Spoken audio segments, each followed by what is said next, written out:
Día de hoy, en Café Chekhov, donde la palabra se vuelve imagen, conversamos con la escritora Ana Blandiana acerca del género del cuento. El cuento, la narrativa y por lo tanto la historia está siempre reducida como una síntesis en el tiempo, así que reduce una parte de la realidad, lo suficiente como para poder transformarla en un símbolo para los lectores. Ana Blandiana es una escritora rumana que ha destacado en la narrativa, la poesía, además de ser una referencia de resistencia frente a las dictaduras. Fue leída a escondidas y su obra pasada de mano en mano por culpa de la persecución estatal que sufrió en su país en 1982. Por el conjunto de su obra, la autora recibió el premio Gottfried Herder de la Universidad de Viena.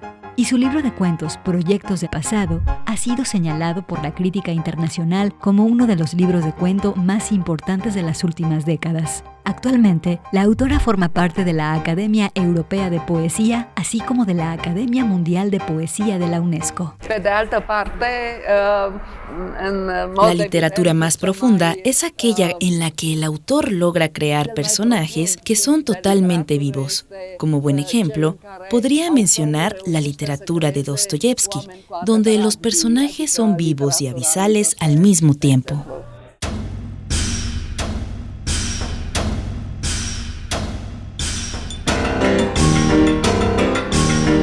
En tu opinión, ¿qué tan estrecha es la relación que guardan el cuento y la poesía?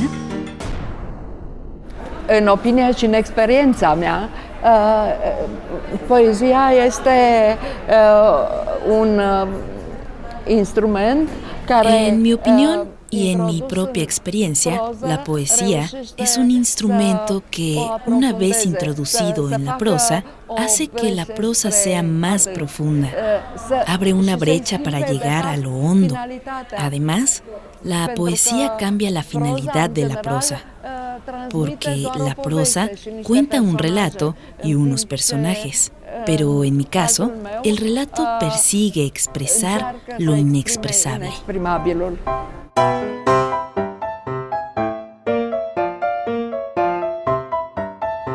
¿Qué podrías compartirnos acerca de la circulación clandestina de tu obra en Rumania? Este vorba de poezii, nu de proză. Circulaban clandestinamente los poemas de uno de mis libros. Estos poemas se copiaban a mano en la época en la que yo estaba prohibida y tenía una prohibición de publicar mi poesía. Entonces los lectores encontraron la posibilidad de copiar los poemas a mano y llevarlos en el bolsillo. Fue así que mis últimos años en la dictadura estuvieron marcados por el hecho de encontrarme con personas desconocidas que se llevaban la mano al pecho y así me hacían saber que llevaban una copia de mis poemas en el bolsillo. ¿Cómo definirías el cuento que tú persigues escribir? Se considera fantastice, dar pe primul meu Mis relatos se consideran fantásticos. En mi primer volumen de relatos, Las Cuatro Estaciones, hay una frase que también se puso en la portada del libro y dice así: lo fantástico no se opone a lo real, es solo una representación más llena de significado. Al fin y al cabo, imaginar es recordar.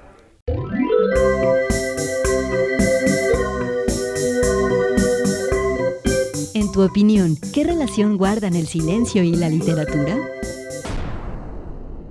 Ținut cândva o conferință la Roma, la Catedra di Poesia a Centrului Eugenio Montale. Una vez impartí una conferencia en la Cátedra de Poesía Eugenio Montale, en Roma, y esa conferencia se llamaba La poesía, entre el silencio y el pecado. Dentro de la conferencia, el pecado consistía en nombrar demasiado las palabras, porque en un mundo donde el ruido es tan grande, la finalidad de la poesía es devolvernos al silencio. Lo ideal es que la poesía se exprese en muy pocas palabras para poder sugerir lo más posible.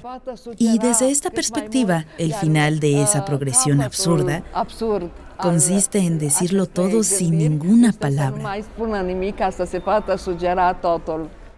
¿Qué cuento de tu autoría te gustaría recomendarnos?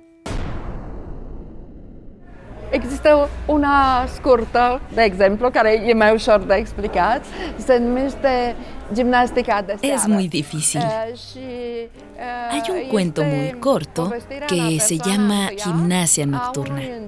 Es un relato contado en primera persona por un ángel, el cual es enviado a la tierra para aprender a vivir como los hombres. Se llama gimnasia nocturna porque antes de acostarse para dormir, después de todo el día en que estuvo aprendiendo a cansarse como ser humano, él sacaba sus alas escondidas y hacía gimnasia con ellas para continuar siendo un ángel. Ese relato es uno de mis cuentos más cortos y también el más fácil de contar. Nu e povestirea mea cea mai grozavă, dar era cel mai ușor să vă povestesc. Se levantaba a las 5:15 para poder llegar a las 7. Por tanto, tenía que dormirse. ¿Tenía que hacerlo? Claro que no, nada lo obligaba a ello. Podría hacer otras 1000 cosas, pero hacía mucho tiempo que ya no renunciaba a este placer. Contemplaba a menudo a los niños dormidos y con frecuencia se divertía volando de noche alrededor de nidos en los que los pájaros, sin verlo ni entender lo que pasaba, pero sintiéndolo cerca, se sobresaltaban en el sueño. Sin embargo, solo después de haberse dormido él mismo, descubrió y entendió el verdadero significado de soñar. Pero antes de esto, como cada noche, después de desabrocharse el último botón y dejar caer toda la ropa, hizo su habitual gimnasia. Sentado estratégicamente en aquella zona de la habitación más libre de muebles, estiraba al máximo, abría y cerraba sus alas, anquilosadas por el desuso. Al regresar, Ana Blandiana nos hablará de uno de sus narradores latinoamericanos favoritos y también nos compartirá uno de sus relatos cortos predilectos. Ya volvemos.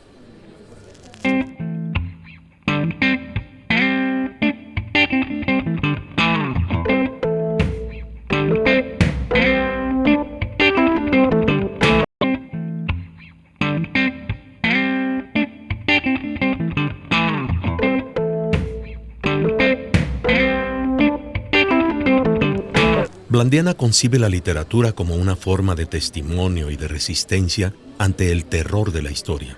Su poética, intimista y de sencillez expresiva, contiene una gran carga filosófica y está enraizada en el sentimiento trágico de la existencia. Laura Di Verso, revista Senda. Café Chekhov continúa conversando con la escritora Ana Blandiana acerca del género del cuento. Cred că în proză, pe de o parte, mi place... Creo que en prosa me gusta sobre todo la prosa sudamericana, donde los bordes de la realidad se difuminan y no son totalmente claros. Aquella donde todo parece envuelto en una luz tan fuerte y poderosa que se convierte en un aura. Cuprins de o lumină atât de puternică încât devine aură.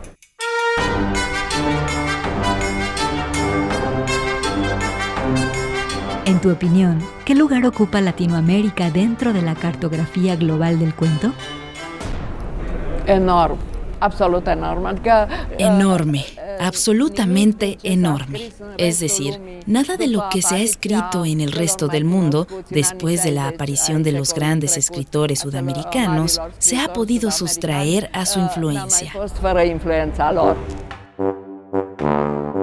¿Qué autor consideras representativo del género del cuento en Latinoamérica? Bine, el nu intră exact în seria romancerilor. El escritor es Borges, quien ciertamente ha tenido una influencia muy grande en mí, en el sentido de la economía de las palabras, pero de forma más importante, en la manera en que la poesía pasa a su prosa y sigue siendo poesía. De hecho, él es un poeta más grande en la prosa que en su propia poesía. Se le da muy bien el confiscar los medios de la prosa y ponerlo al servicio de la poesía. Reușește să confiște mijloacele prozei și să le transforme, să le pună în slujba poeziei. ¿Cómo describirías el estilo que utilizas en tu libro de cuento Las Cuatro Estaciones? Da, deci adevărul este că Estos son relatos fantásticos. Mejor dicho, estos son cuentos realistas que a medida que se desarrollan, bruscamente caen en un agujero fantástico. De hecho, esta mezcla provoca su encanto, y la interrupción que tiene lugar es la de la poesía que interviene en la prosa, consiguiendo crear algunos momentos de suspenso. Proza naște niște momente de suspans.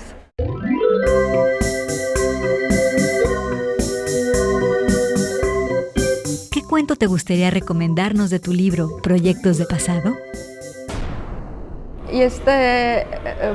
El cuento que a mí me gustaría recomendar es el cuento que da título a esa colección, Proyectos de Pasado.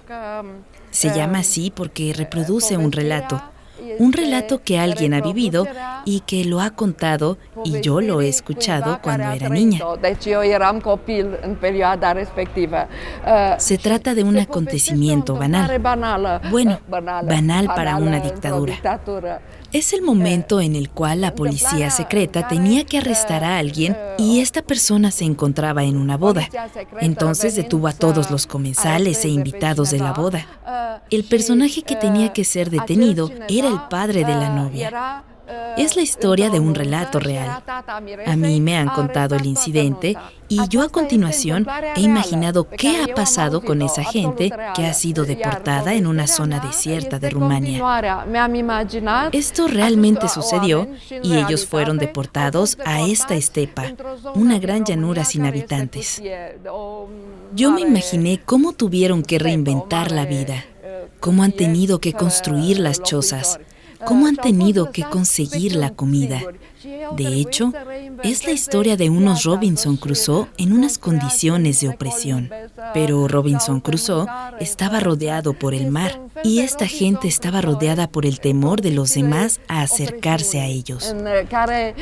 Porque una vez que ellos se van deportados, era peligroso entrar en contacto con ellos, de tal forma que así es como viven en una isla sin mar. Ellos se reinventan la vida y ahí, en esas condiciones, consideran que la vida era más limpia que la vida de la sociedad. De modo que después de 11 años de su deportación, cuando la policía secreta viene para anunciarles que son libres, ellos tienen miedo a la realidad, tienen miedo de volver al mundo.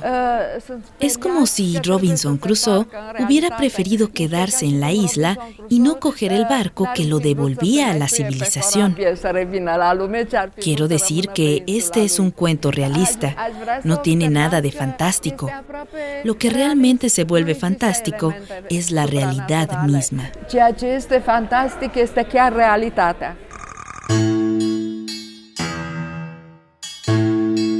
Abría el cortejo el pregonero de la boda con una vasija de madera pintada con flores rojas y atada con cintas blancas y tricolores. Iba seguido de la novia, y tras ella iban el novio, los padrinos y los invitados. Todos avanzaban ya entre la hilera de mesas y bancos cuando, por encima del acordeón del maestro de escuela y de los violines de los gitanos, resonó el chirrido violento de un frenazo súbito y los estridentes golpes de unos portazos. Ya desde el primer minuto nadie dudó de la catástrofe que se avecinaba, pero tampoco hubo nadie que se atreviera, ni por asomo, a adivinar el auténtico mal de los minutos siguientes. Al regresar, Ana Blandiana nos hablará de uno de sus poetas y narradores favoritos y también nos compartirá uno de sus relatos cortos predilectos. Ya volvemos.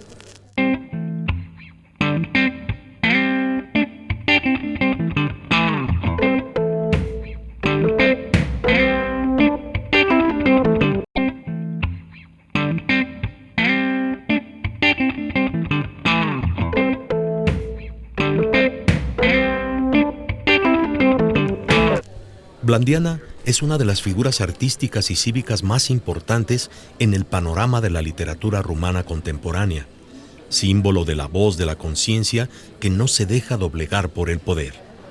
Viorica Patea y Fernando Sánchez Miret, Universidad de Salamanca.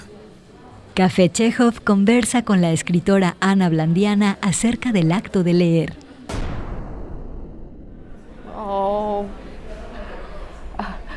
Creo que la lectura es una razón de existir. No podría imaginar la vida sin la lectura. Y creo que a lo largo de mi vida, la lectura siempre ha estado en competencia con la escritura. Y sufro mucho, sobre todo ahora en el último tiempo, porque tengo esa sensación de que ya no soy eterna, de que no me quedan muchos años para vivir. Y sufro mucho cuando tengo que hacer economía con la lectura para tener tiempo de poner lo que tengo en la cabeza en papel.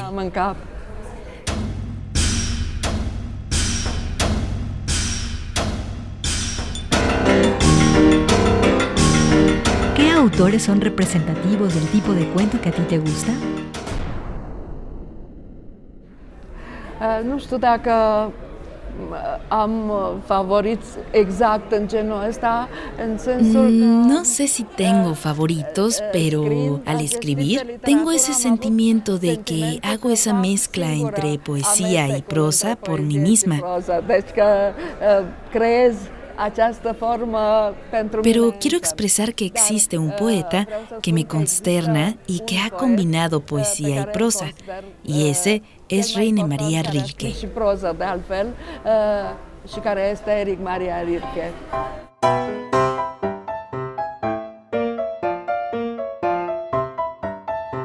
¿Qué podrías compartirnos acerca de Rainer Maria Rilke? Cred că este cel mai mare poeta european. Rainer Maria Rilke lo considero como el mayor poeta europeo. En todo caso, el mayor representante de la poesía tal como yo la entiendo. Aquella tradición que viene de Orfeo. Es decir, hay una línea directa entre Orfeo y Rilke. Él tiene el sentimiento que la poesía no la escribe el autor, sino que le viene dictada desde arriba. Sentimentul este că nu poetul scrie, ci Dumnezeu îi dictează ceea ce trebuie să spună. ¿Qué otro relato de tu autoría te gustaría recomendarnos?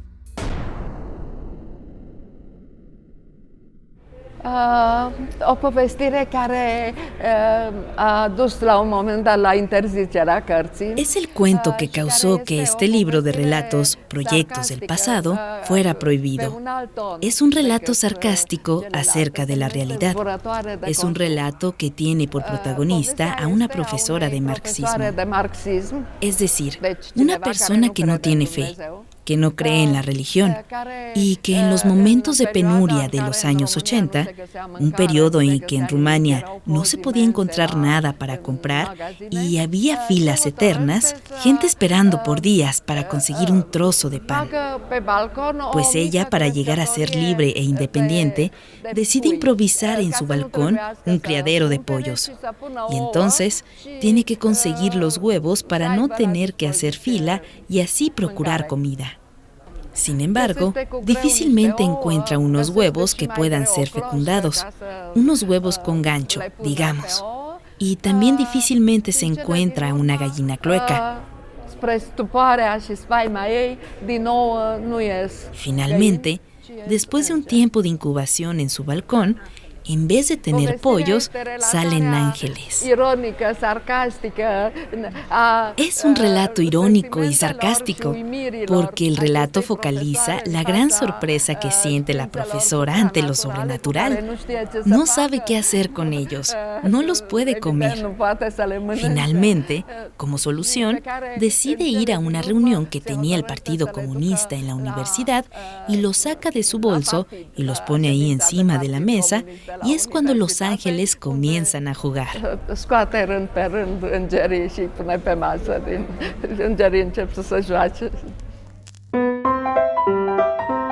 En aquel entonces, aquella insignificante parte del cerebro de la señora L, que no se dejaba absorber por la lectura, pensaba tan solo en el balcón cubierto, en el nido improvisado en una caja de televisor y en los gallineros superpuestos.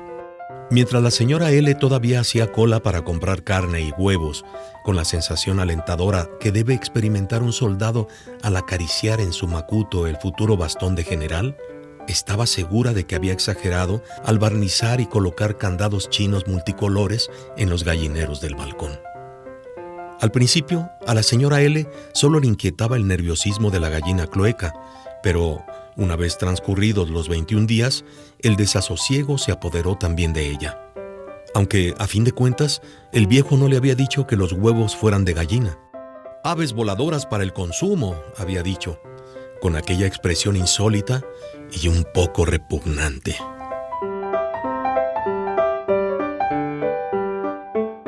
En nuestra próxima emisión charlaremos con la escritora Viviana Camacho acerca de su perspectiva sobre el género del cuento y también sobre algunos de sus relatos cortos favoritos. Hasta entonces.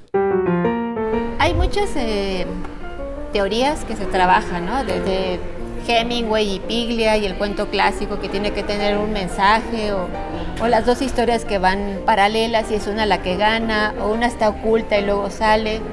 Pero yo creo que lo más importante del cuento es lo que decía Cortázar, te tiene que dar un madrazo. A mí los cuentos que más me gustan son esos cuentos que son orgánicos, que te hacen físicamente sentirte dentro de, que te pueden dar asco, dolor de cabeza, que te pueden marear y sobre todo que te dejan días pensando y que incluso te pueden causar sueños y pesadillas.